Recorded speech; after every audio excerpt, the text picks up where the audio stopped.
है। और यही है वो जर्नलिज्म, यही है वो मीडिया।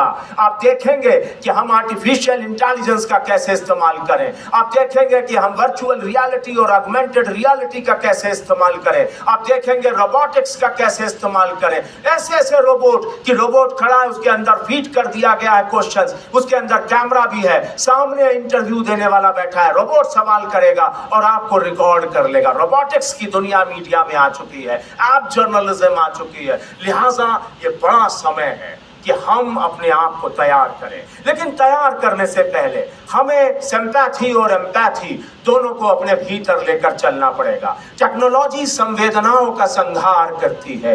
टेक्नोलॉजी अगर आप इस्तेमाल करें तो अपनी संवेदनाओं को बचा कर रखें, अपनी समवेदना को भी बचा कर रखें। एम्पैथी, आप जब तक एम्पैथेटिकल नहीं सोचेंगे तब तक सिंपैथेटिकल कभी नहीं लिख पाएंगे, बोल नहीं पाएंगे। हमारे शब्दों की दुनिया बड़ी होनी चाहिए, हमें शब्दों का संधान करना चाहिए। दुनिया में नए नए शब्द आपका इंतजार कर रहे हैं, आप कैसे नए नए शब्दों से जुड़ेंगे इसकी भी आपको तैयारी करनी होगी। डिक्शनरियां आपके पास होनी चाहिए। शब्दकोश गूगल पर नहीं ढूंढिए, शब्दकोश आपकी अलमारी में, आपके टेबल पर होना चाहिए। एक शब्द के कई मायने होते हैं। जब हम एक शब्द से परिचित होते हैं तो उसके पूरे परिवार से परिचित होते हैं, उसके पूरे संदर्भों से परिचित होते हैं। तो इस टेक्नोलॉजी की दुनिया में आपकी भाषा, आपकी क्रिएटिविटी, आपका क्रिएटिव कोलाज, ये सब कुछ बचना है।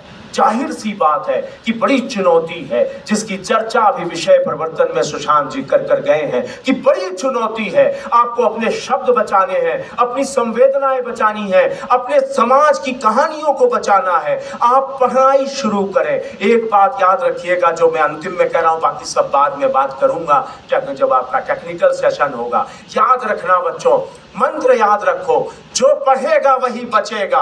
पढ़ना सीखो, जो पढ़ेगा वही बचेगा, जो बचेगा वही रचेगा, जो रचेगा वही टिकेगा, जो टिकेगा वही बिकेगा। प्रेमचंद ने अपने समय को पढ़ा था, अपने समाज को पढ़ा था, अपने समय के सिनेमा को पढ़ने का प्रयास किया था, अपने समय के रंगमंच को पढ़ने का प्रयास किया था।